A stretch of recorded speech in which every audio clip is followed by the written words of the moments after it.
So within PageOneCurator, you start off in the editor window, and this is a very rich text editing window that offers a whole variety of options to stylize your text and ensure that it's dynamic and captures the eye.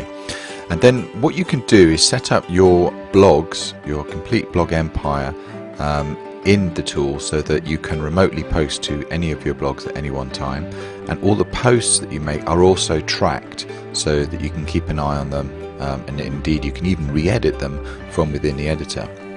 Then within the feeds tab you can add groups of feeds or your favorite sites that you like to curate content from on a regular basis, and you can either add them in individually or you can import the group of them as what's called an OPML file, which you can export from Google Reader. So let's just take a look at a typical life cycle of curating a post using this product. So from the main screen, let's create a post about the Mini John Cooper.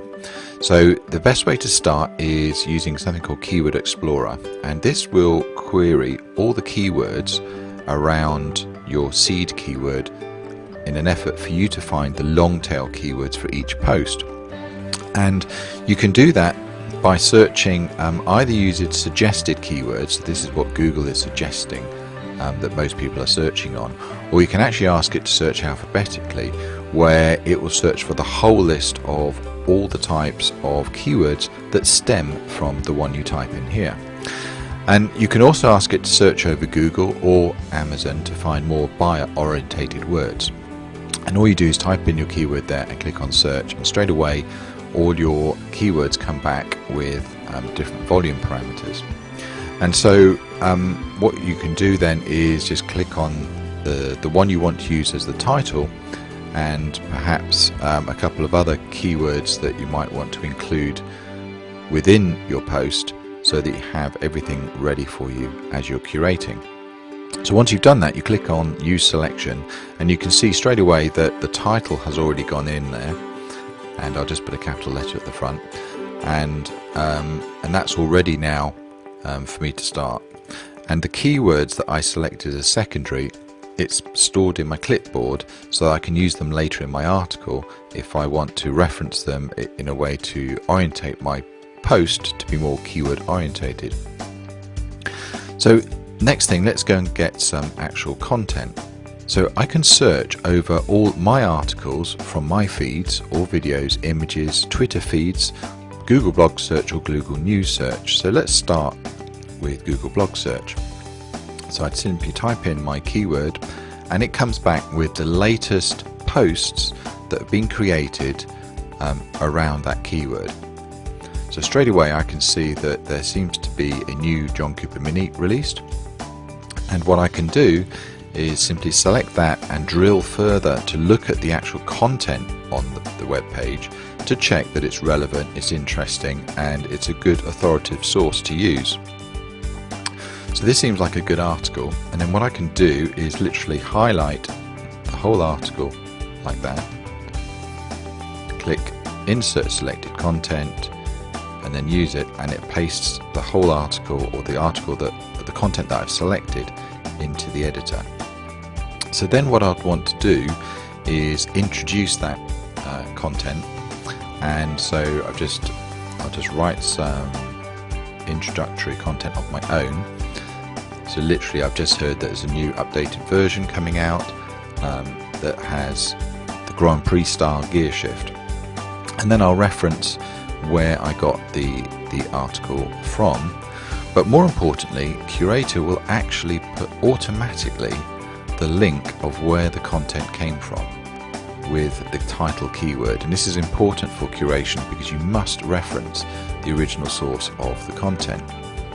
And then what I'll do, I think I'll just stylize it a little bit by putting that copied content, I'll put it in what's called block quotes, which tells the reader that this isn't actually my writing, this is someone else's writing, but I've copied it.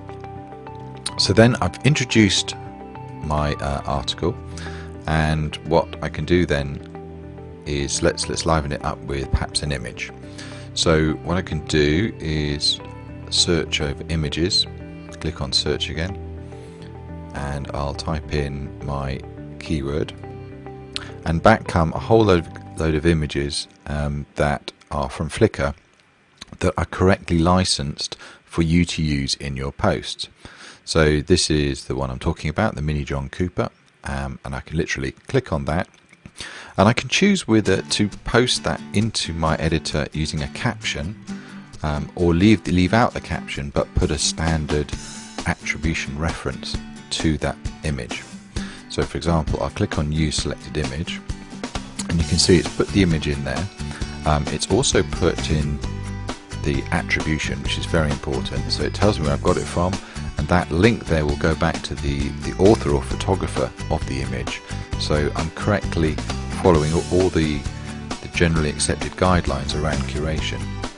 And then what I can do is I'll actually just take that image, because it looks a bit silly on its own like that, and I will align it to the right of my article, and maybe just put a bit of spacing around it so it doesn't look all cramped up like that. Okay, and now you can see how the article's beginning to come together. What I think I'll also do is just move the attribution out of the way of the introduction, and I'll just put it at the end here, and maybe I'll just put that in italics. Clean up some space, and so that's all ready to go. Then what I think I'll do is liven it up a bit with a video.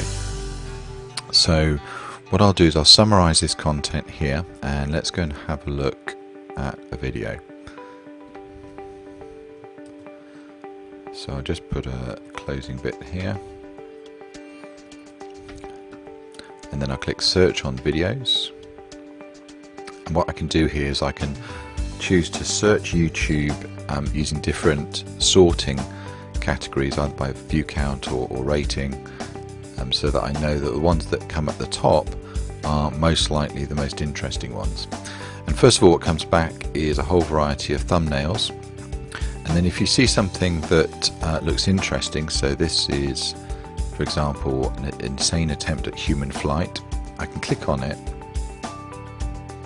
and I can actually then preview the YouTube video. Okay, that's quite loud. So let's assume that I want to use that. Then I literally click Use Selected Video, and it puts it in what's called an iframe within the editor. So that's all ready now for being posted out to my blog. Finally, what I'll do is I'll just put some content around that, so I can just introduce that video. And just to fully finish the demo, I'll just show you perhaps a Twitter search where you can do the same thing. So now it's searching over the Twitter timeline for anything that mentions those same keywords. And what happens is, let's say it's found one here, it brings out the description of the tweet, and if there's any links in the tweet, then what you can do is open it again to see what the content looks like. Okay, so here is the content of that particular tweet. So in this case I won't actually use that, but maybe I will just insert that tweet into the post. Okay, so there we go. So that's just actually the tweet, and it's posted in the correct format for showing up correctly on most blogs. So at the end there, that's my post curated, ready to go. What I can also do before I actually publish is I can actually put the meta description here, and this is the snippet that obviously shows when you are searching Google, and it's important that this is interesting because this is what will tell the reader to actually click through to your site when they see it appear in the search results. Okay, so here's my whole post all done, keyword optimized. I'll just make that title a little bit more interesting. So Mini John Cooper works 0 to 60 with paddle shifts.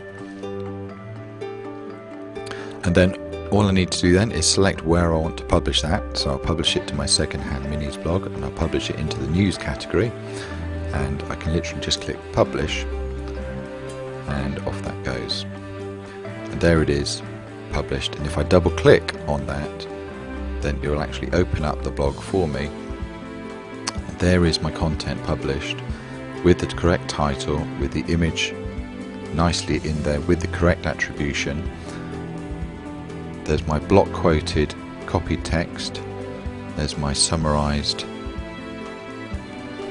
part of the content, and there's my introduction to the video that I pasted in, and the tweet that I inserted as well. And you can see the tweet is actually correctly formatted and quite nice, and encourages a follow for that Twitter user. So I think you can see now that is quite a powerful tool for creating dynamic and interesting blog posts using PageOne Curator.